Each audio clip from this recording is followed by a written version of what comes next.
A Duff Said is brought to you by Sheldon Street Pizza. Visit them online at sheldonstreetpizza.com or stop by Sheldon's during your next trip to Lake Orion. Sheldon Street Pizza, the official pizza of A Duff Said. And by Fourth Coast Cider Works. Quality craftsmanship, quality hard cider.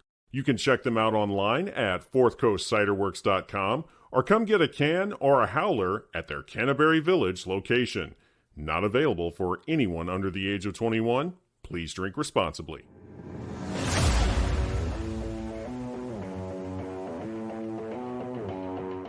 Hi, this is Ben Hassinger, Michigan's ukulele ambassador and baseball balladeer. And you are listening to the best sports podcast here in Michigan, and that's A Duff Said.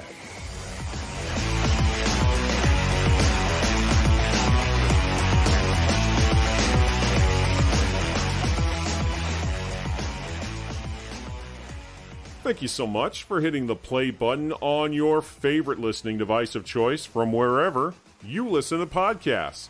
My name is Duff Tyler, and that's A Duff Said.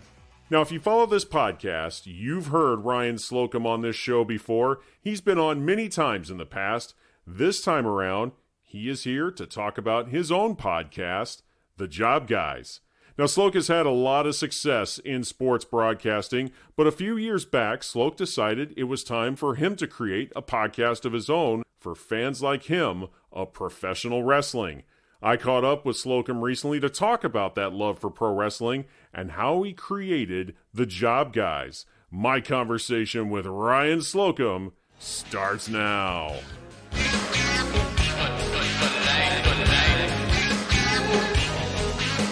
When did you start following professional wrestling? Because you have been a fan, or what they like to call in the business, a mark for a very long time. What got you interested in pro wrestling? Man, that's a great question. So, I was a child in the 80s, and obviously that was the golden era. And Hulk Hogan, was the biggest thing on earth back then. And I don't really know how I first discovered it, to be honest with you, because back then I was like Transformers, everything was Transformers back then. And then like baseball cards. Same. And I didn't really have any friends that watched it or anything. So I don't know if I just happened to come across it on TV, or there was a Hulk Hogan cartoon back then, Hulk Hogan's Rockin' Wrestling. I didn't watch that. Yeah, I didn't. So I don't know if I came across it or what. But at some point, I did start watching it a little bit. Problem was, anytime I did see it, my brother and I would like act it out and somebody would get hurt or something, classic story. So I wasn't really allowed to watch it. Then I finally did watch one night. Just so happened to be my mom was out of town doing something, and my dad was upstairs watching whatever he was watching, and my brother and I were downstairs. Well, it just so happened to be that day was February 5th, 1988. First time wrestling had been on primetime TV in 30 years. And that just so happened to be Hulk Hogan against Andre the Giant when they screwed him. And the twin referee Hebner's came out, and Andre won the belt and gave it to DiBiase.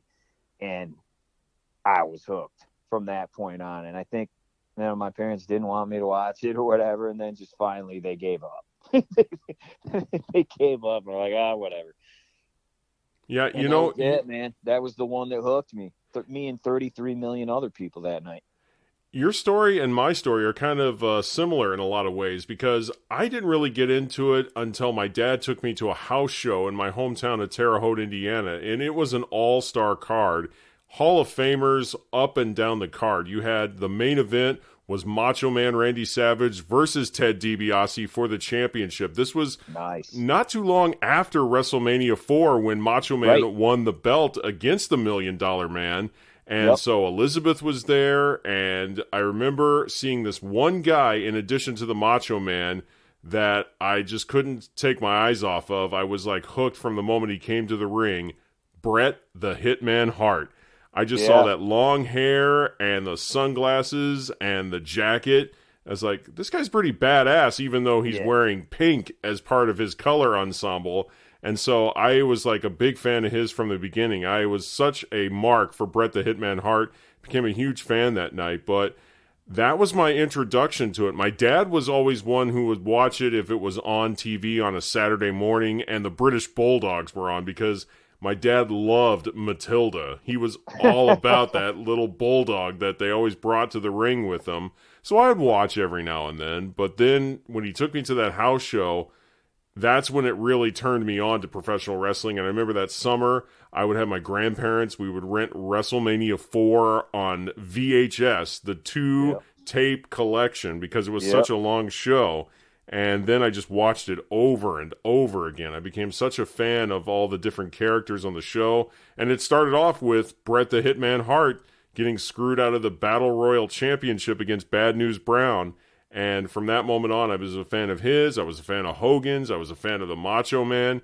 And of course, over the course of history, I got into it many different other times. But that one for me was the golden era, like you said. I was really into it then. And I got to go to a few more house shows in my hometown of Terre Haute. They came 3 more times after that. And I went to all of those shows. You talk about acting it out. I had a lot of friends who were into wrestling at my elementary school, so we would always mimic what we saw on TV. We would always talk about it every day, who we thought who could beat who in a dream match scenario. And it got to the point where I couldn't take my eyes off of it. I couldn't stop talking about it, so my parents said, okay, that's enough. You need to focus on school and not on professional wrestling. So I got out of it for a while. And I think for a lot of people, they got turned on to it in another era during the Attitude Era and the 90s era when it was Raw versus Nitro for the Monday Night Wars. I was kind of into it, but my interests were more into professional sports like football, baseball, basketball, college sports. I was getting into college, so I was doing a lot of play-by-play for football and basketball and doing a lot of baseball at the time. So it kind of went on the back burner for me. I know that was a big era for you when you were in college. You were watching that all the time. You became a big fan of the NWO. I'm wearing an NWO shirt right now. Perfect. That was a perfect setup for that. I'm literally wearing one right now. I've been wearing it all day. Yeah, I never really got out of it. I didn't like it as much, you know. I was probably a fan longer than my other friends were. Like some of them, they still paid attention and everything, but they didn't watch as closely from like 93 to 96, maybe even 92. Like when the steroid stuff happened and Hogan went away and the Warrior went away and Sid and all those guys had to go away. I kept watching, and then so I ended up like kind of not watching as much right before the NWO started. So like I watched WrestleMania 12, I watched Michaels win, and I used to be a big Michaels fan, and then I was just kind of like, and then I just turned 16. You get a car, you're driving around, you got a girlfriend, you got friends, you got stuff to do. I'm not sitting at home watching wrestling. But I did know what was going on. And WCW, I didn't have cable. So I could only watch, over the air. And it was on Channel 4 in Detroit at like 9 in the morning on Saturday mornings. So I did see it here and there. And I knew Scott Hall had showed up. And then I knew Nash showed up. And I knew there was going to be a third dude. And lo and behold, like I was on family vacation in the middle of nowhere in Wisconsin. And I was watching it live in the hotel. And then they're like, okay, buy your pay-per-view right now. But we're in the hotel, so I couldn't see it. So I couldn't see who was coming out at Bash at the Beach. And then I kind of forgot about it again because it's summertime, you're doing other things. And it was like a month later, I found out that it was Hogan. And I told my other friends, like, what? Hogan's a bad guy? Wait, what? And then we got into it maybe even more than when we were kids because of that. I mean, it was incredible, man. I mean, the stuff they were doing was revolutionary. We'd never seen anything like this before. The behind-the-scenes stuff that they were doing, and just Hogan being a bad guy, first of all. And in the back of your mind, you didn't know, were they really taking over? Did Vince really send them down here to blow this place up? Like, you didn't know. And the stuff that was going on the other channel still was terrible. You still had all those stupid gimmicks on the other channel that everybody makes fun of, you know, the plumber and Duke the Dumpster Drosy and all this stuff. Doink. And, yeah, nobody wanted to watch that stuff. They hadn't really flipped it yet. Stone Cold started shortly around the same time, but the show was not good whatsoever. And meanwhile, the NWO is doing something completely different, and it is tapping into people our age's nostalgia a little bit. You know, the people that we cheered for when we were little kids are now bad guys. So, I mean, it was perfect, man. I mean, it couldn't have been better. It couldn't have been better. And, you know, I am slightly tied into now forever the Monday Night Wars myself, because if you watch the Monday Night War docuseries on the network, I am the guy who's in the open of every single one of those, ripping the Monday Night Raw banner in half. That's you? Me. That is me. I never knew that. Row. Yeah, that's me. In the front row at Nitro 100 at the Palace of Auburn Hills when Lex Luger beat Hulk Hogan. I was there, front row, skipped school to buy tickets. And I had this banner. It was like a poster that came in the Raw magazine, like the very first edition, and it was like a pull-out poster. And before the show, the camera guy's shooting people. I'm like, hey, dude, come here. I'm like, hey, I want to rip this up on the air. And he was like, awesome. All right, cool. I'm like, well, he goes, I'll come over, you know, coming in and out of breaks. You know, they always show the crowd on Nitro. He's like, yeah, I'll come over at some point. And at 3-4 breaks, he didn't come over, and I yelled at him again. I'm like, hey, he said, oh, yeah. And he comes over, and he's like, all right, I'll count you down. And then when this red light comes on, go to work.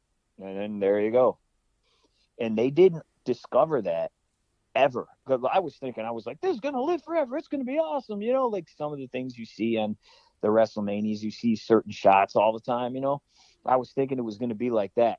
They never showed it again. They never once showed it again. And it was never on anything. It was never on any of the DVDs or anything. And then I start watching the Monday Night War docuseries. Somebody finally found it, and they put it in the open. It was like, oh, there it is. It was like 25 years later, you know. A star was born that night because, I mean, that was going to be the first of many times that you saw that red light on a camera and you started doing something, because you went on to have a very successful career in sports broadcasting in your hometown near Flint. And then all of a sudden you're now a legend because you tore up that Monday night banner, and it's going to live forever. I never knew that.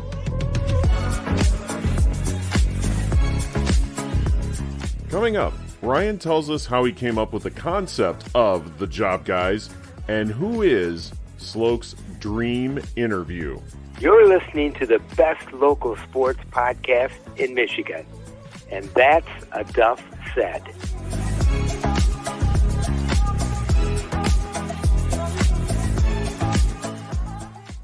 If you are looking for a fun night out during the weekend here in Lake Orion, then stop by Fourth Coast Cider Works. Fourth Coast Cider Works is the place to be for hard cider in Oakland County.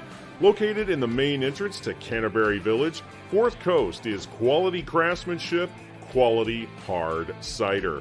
Stop by Fourth Coast and try some of their many flavors on tap. You can also take some home in a can or a howler. For a complete list of ciders and hours, go to fourthcoastciderworks.com. Fourth Coast Cider Works. The best hard cider is on the Fourth Coast. Not available for anyone under the age of 21. Please drink responsibly. If it's pizza night, Sheldon Street Pizza has got you covered. Sheldon's pizzas are always made fresh when you order them, and the readers of the Lake Orion Review have voted Sheldon's breadsticks as the best in Lake Orion. Stop by Sheldon Street Pizza at 3767 South Baldwin Road in Orion Township, or you can order online by visiting sheldonstreetpizza.com. Don't forget to try one of Sheldon's salads with his special blend of homemade salad dressings. He's also got some pretty tasty desserts as well. Sheldon Street Pizza. More than just pizza. It's the official pizza of a Duff set.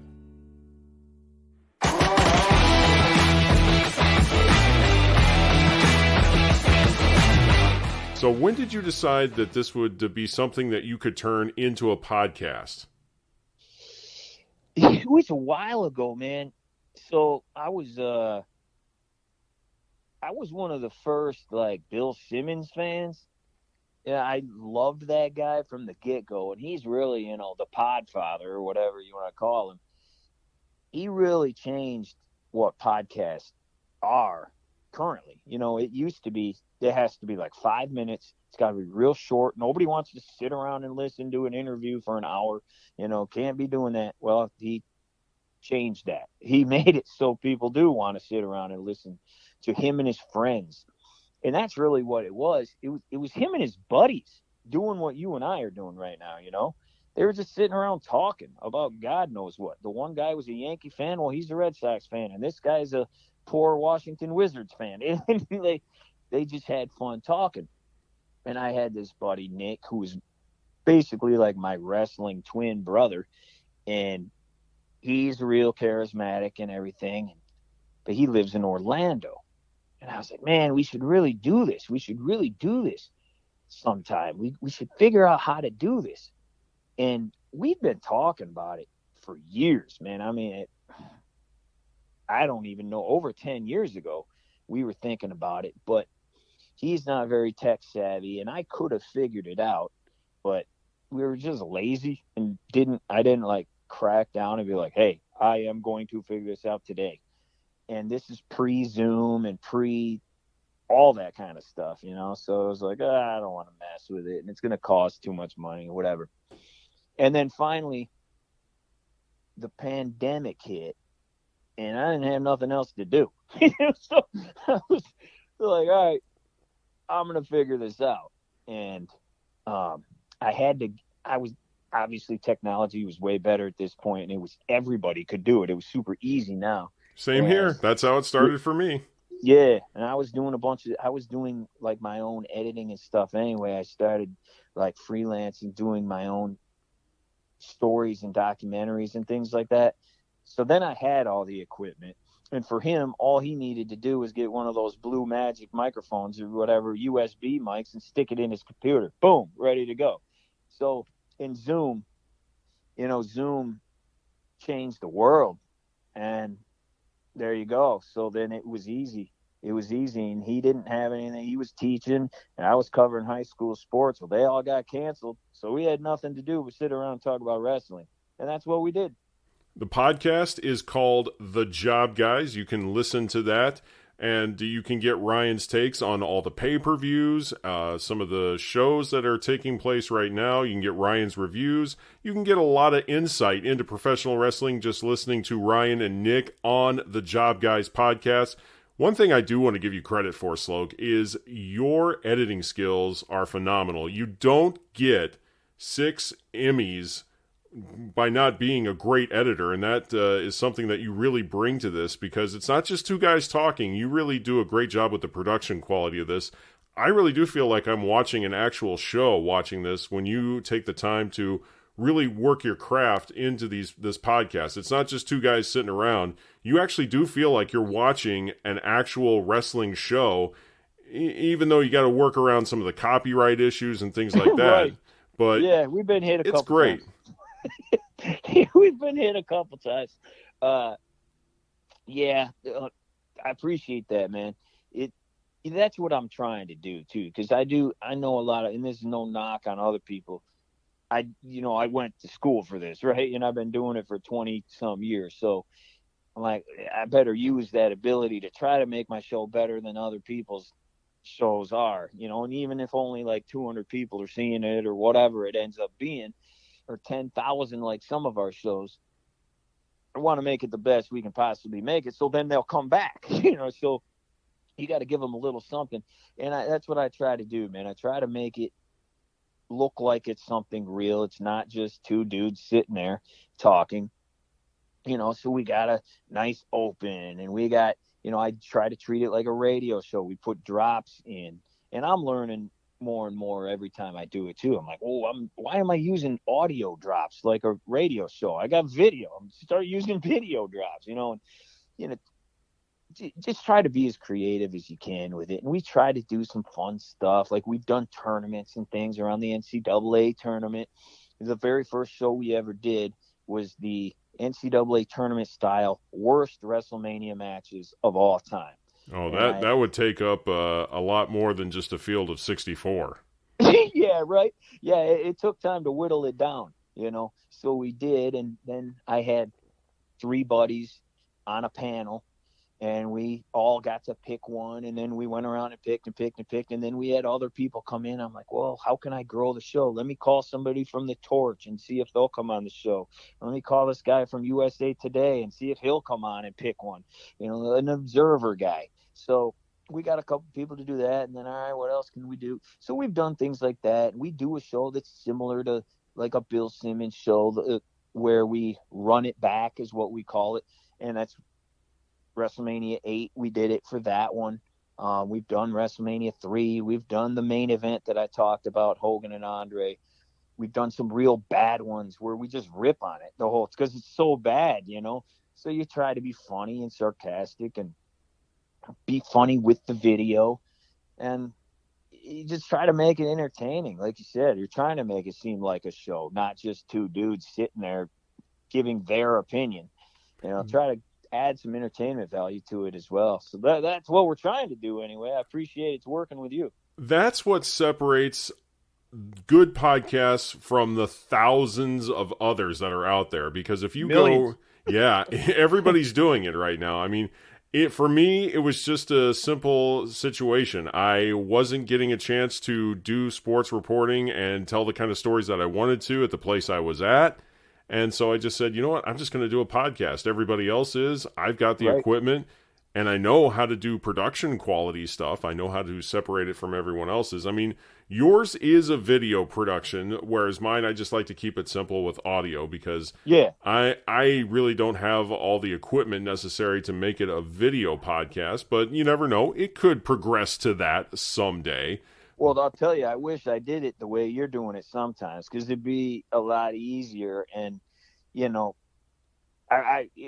there's a better outreach probably with just the audio, because you can throw whatever you're on iTunes or Podbeam or Spotify. You just hit the button. You don't have to be sitting there watching it. You don't have to be physically sitting, making sure, because some of our stuff you got to see to get the whole grasp of it, Yeah, no one could see your studio with all your championship belts to know that you're qualified to speak on this if they can't see the actual things that you purchased over the years.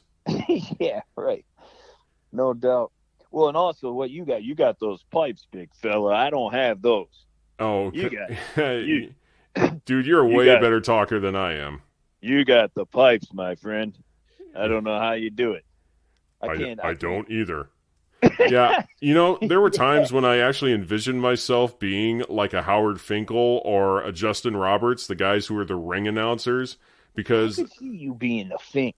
Because Fink had that. Roberts kind of yells. You got the pipes over there though. And who is the guy who is like on WWE now? Like I can't tell if I can't remember if he's on SmackDown or Raw, but he is the guy who does it just like Justin Roberts, in that he's got to get that really inflection in there. Whereas Howard Finkel just reached down just a little bit more to just get out what he was saying. And my favorite part of all, of course, was anytime a championship changed hands as a result of somebody winning a match, you always got that, and new World Wrestling Federation champion.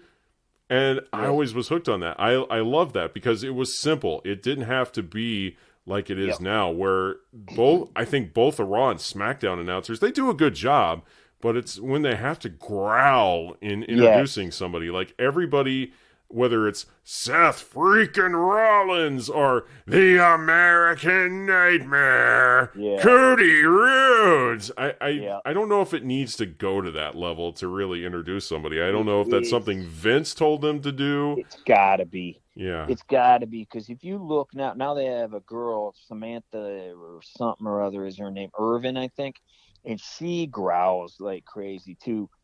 And each of their last, however many, even going back to Brandy Rhodes when she was doing it, they all sound exactly the same. They all have that growl and over the top. And the Fink wasn't like that. His voice was so unique because he didn't have the pipes, but he did drop his voice down low. But it was such a unique sound. But yeah, he was the best, man. I mean, he was absolutely great.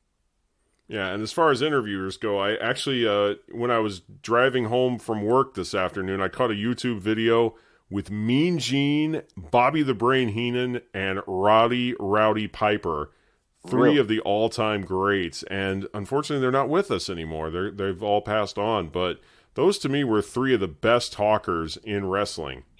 Heenan might be, I've heard of this. This isn't my, like, I didn't come up with this, but it might be true. Heenan might be the most talented whatever in wrestling of all time. Whether you take everybody and you throw them all in a pot, Hulk Hogan, Roddy Piper, Stone Cold, Vince, whoever, Bobby Heenan might be the greatest act in wrestling ever. He's that good, man. Yeah, I would put him over Paul Heyman any day.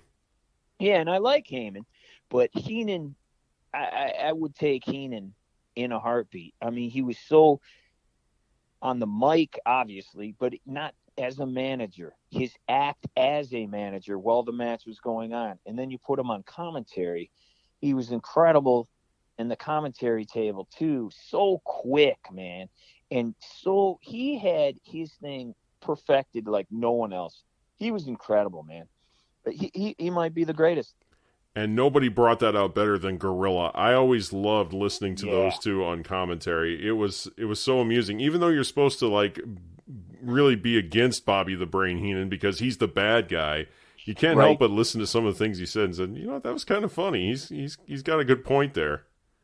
Yeah, and I don't know when I started cheering for heels.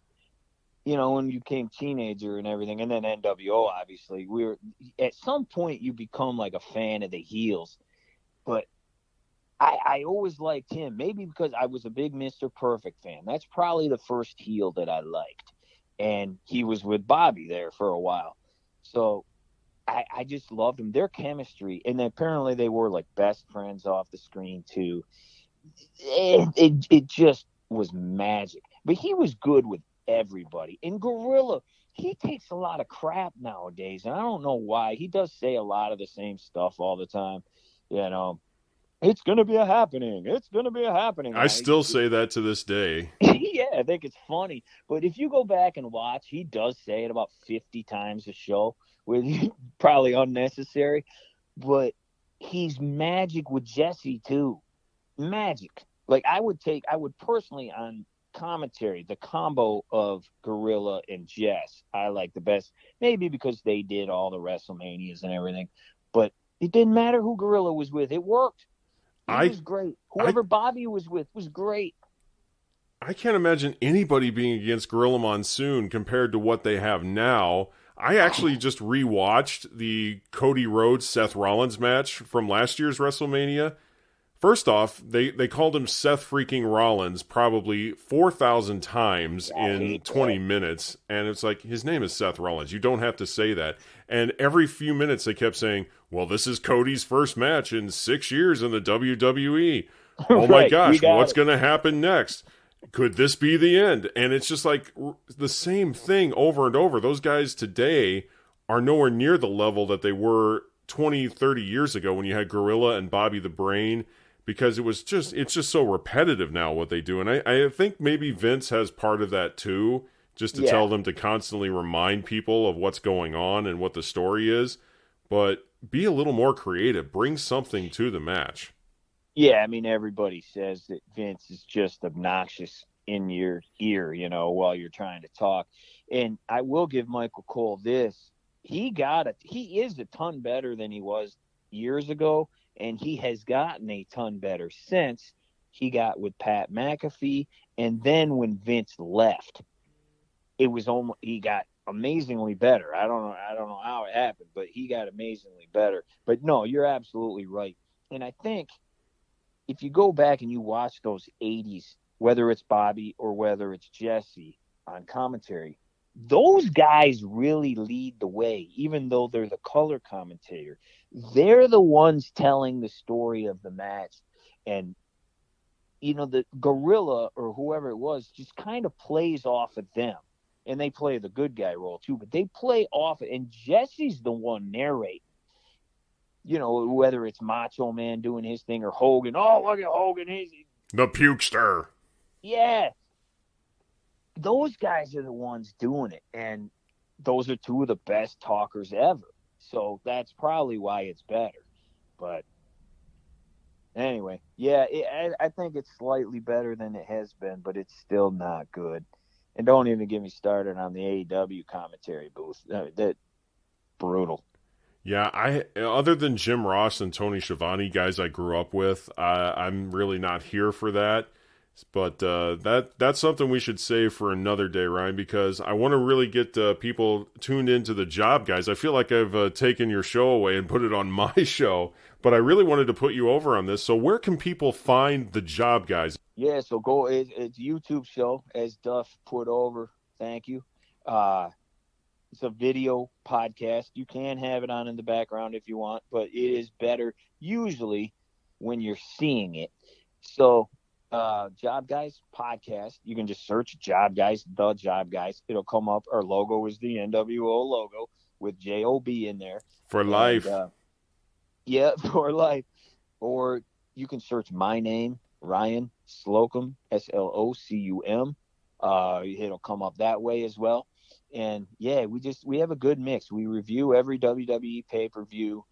We'll sometimes do previews of them. We haven't done one in a while, but sometimes a preview. And then we do a lot of different like top 10s and things. And we've done a lot of real fun shows. Top 10 tag teams in WWE history. Top 5 worst Halloween Havoc matches of all time. That show I highly recommend. That show is the Job Guys maybe at their best, being sarcastic, making fun of dumb things like the Dungeon of Doom and things like that. Hulk Hogan on a monster truck fight on top of Cobo Hall. Just trying to be as stupid and funny as we possibly can be. Some people that say that's zero, but we try.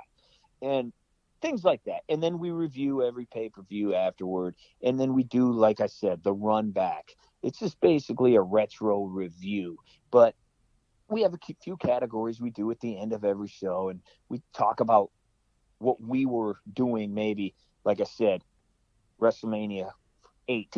I tell my story about being there. And then we review the matches a little bit and things like that. We just have a good time with it, man. And if you're somebody who's our age, you'll probably appreciate it because you'll remember some of those times too, because you were probably doing the same thing we were doing back then. So we're trying to just kind of tell our story about it. And we're going to do another one here. The next big one we're going to do actually is King of the Ring 1993. This is the 30th anniversary coming up in June of the first King of the Ring won by Bret Hart. So, hey, man, nice round number, right? 30 years. So we're going to review that one and call it our Run It Back show. And then we'll have at the end, match of the night, line of the night, funniest moment of the night, most and best moment, most rewatchable moment, who won the night, who was the big winner. And again, we'll tell our story about watching that back in the day as well. Now, that's about it, man. We got a good variety of stuff, man. Now, were you at SummerSlam 93 at the Palace? I was not, because my parents took me to WrestleMania 8. Yeah, it was a year and a half earlier, but they were like, no, we already took you to wrestling. You're not going back. So, no, I didn't get to go, man. Well, I know you. I know you've got tickets for the upcoming SummerSlam in August at Ford Field. Yep. Yeah, I think Crystal and I are going to go to that show as well. I may actually be there covering it. I'm not sure yet. So we'll find that out too. Okay, who would you interview if you got the chance? Well, frick, Roman. I mean, Roman, man, that's the guy. Well, be sure to acknowledge him. Oh, I'm doing it right now. Yeah. I think I'm so happy for him, and they're kind of in a lull right now. They're kind of like, this time of year is always kind of the downtime anyway. But my gosh, how good has that guy gotten? People gave him so much crap, and then he came back, and you got to talk about that dude now is a top 20 guy of all time. I mean, he's incredible. And when he comes out, his entrance is nothing. He just walks half a mile an hour to the ring. Kind of like someone else we know. Yeah, right. But he doesn't have all that pop and circumstance and light and smoke and fire going up behind him. He just walks to the ring, and it's like an event. I mean, all eyes are on that dude. And I just was at WrestleMania in L.A. All eyes are glued on that dude when he's coming down. I'm so happy for him. He's awesome. I've always liked him, and I think he's just terrific. I know some people might not like that, but I love the guy. I think he's awesome. So, yeah, definitely Roman, man. That would be the dude, no question. In either case, I'm sure there is going to be a Job Guys podcast about the Ford Field SummerSlam that's in August. What about a SummerSlam 93 Job Guys podcast, the one that took place at the Palace? Yeah, so we're going to do that because, again, 30th anniversary. And I wish Nick was there. So we will get his perspective on that. But, we did last summer, we did SummerSlam 95. Which many believe is the worst one of all time because that's Diesel against Mabel. Not great. Yeah, I don't even remember that. I'm glad you gave me that refresher course on just how bad it was. Well, check it out if you want to. YouTube, Job Guys, SummerSlam 95. It's on there. That was another one where we just ripped on stuff because it was so bad. But, a lot of people think 93 is really bad too. Because of the finish and some of the other matches weren't very good. I don't think it's that bad. I really like your guy, the whole Bret Hart thing. I've watched that maybe 100 times in my life. It all popped in the VHS, and I would just watch the Bret Hart Jerry Lawler segment. Doink comes out, has a good match with Doink. Then Jerry gets in there, has a good match with Jerry. I love that segment. And that was almost like an hour of the show. Yeah, and you can just do an hour of the show just with like Brett doing his thing. I mean, that's how good he was back then. He was so fun to watch. But yeah, I never understood the decision behind the count out. I mean, you had the Lex Express. All of this was leading up to what you thought would be Lex Luger taking the title back for the great old US of A. And then it just ends in a count out, but they act like he won the Super Bowl or something with all the pomp and circumstance. Yeah, I've never heard, and maybe Pritchard talked about it. Was Pritchard there? I gotta believe he was in some capacity. He was back. He came back after SummerSlam 92. So he may have talked about it on his podcast, but they just changed their mind. Like, I heard the Lex Express did not go well, and I have heard Pritchard talk about this. Like, Lex was just miserable doing the Lex Express thing. He was absolutely miserable, was not a good sport, didn't like it, didn't want to do it, didn't want to meet these people. And I don't know if that turned him off. I don't know if they didn't get good crowds for the Lex Express. Like, people weren't showing up to the mall to get their autograph or whatever. But at some point, last second, they went, no, it's not time. We're not doing it. And then, the whole Royal Rumble 94 debacle is they did that finish almost to let the fans decide. So they both went over the top rope at the same time. And your boy, Howard Finkel, and the winner is, and then they play Lex's music. Crowd, yay! No. The other referee says, and the winner is Brett's music hits. Wah! Place goes nuts, you know? Yeah, Brett was clearly more over at that time. You could really tell. I think everybody had moved towards Brett. I feel bad for Lex, but it just did not work out, like you said. And I don't know if he ever really relished the idea of being the all-American guy and the next Hulk Hogan. I don't know if that was really what he envisioned going to WWF at that time was going to be about. Yeah, I don't know. You know, 'cause his story is so goofy, you know, because he went over there in 1992. He's at WrestleMania 8. They interview him at WrestleMania 8, but he was still under WCW contract for another year, so he couldn't wrestle. So he's there, and then they put him in the WBF, and that was an absolute disaster. Just terrible. And then he comes in finally as the narcissist. But he just turned into USA Lex out of nowhere. That was always so weird to me. Like 10 seconds ago, he was this jerk guy, and now he's Mr. America. What just happened? America. And then 2 months later, or 1 month later, he should win the title, doesn't. And there was some stipulation in there, too, like he could never fight for the belt again or something. And then the only reason he got to is because of the Rumble. And then Mr. Perfect cost him the match at WrestleMania 10. Well, Perfect never wrestled. Like he was hurt and he never wrestled. So that never went anywhere. It was like they just didn't know what to do with the guy. Really strange. Yep. You can hear all of this and more by listening to Ryan's podcast, The Job Guys. We can go on so much more, but I want to give people an opportunity to hear your takes and opinions on the world of professional wrestling or sports entertainment by going to The Job Guys. Ryan, thank you so much for making the time this week. Duffer, thanks for asking me, buddy. And that's a wrap on this edition of A Duff Said. If you would like to hear previous episodes of this podcast, all you have to do is go to my website, aduffsaid.com. You can become a subscriber to this podcast. Just look for me on Podbean, Apple Podcasts, the iHeartRadio app, or wherever you get your podcasts. You can also follow me on Facebook. Just look me up at sports journalist Duff Tyler. Find me on Twitter. Just type in Duff Tyler. Our announcer for this edition was Ben Hassinger, Michigan's ukulele ambassador and Hall of Fame baseball balladeer.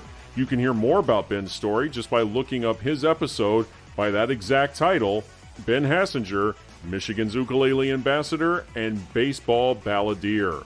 All other announcements are done by Steve Gale, the best high school sports public address announcer in the state of Michigan. As for me, I'm Duff Tyler, and I'm reminding you that if Duff said it, it must be true, because that's what a Duff said. Thanks for listening, folks. You don't have to go home, but you can't stay here.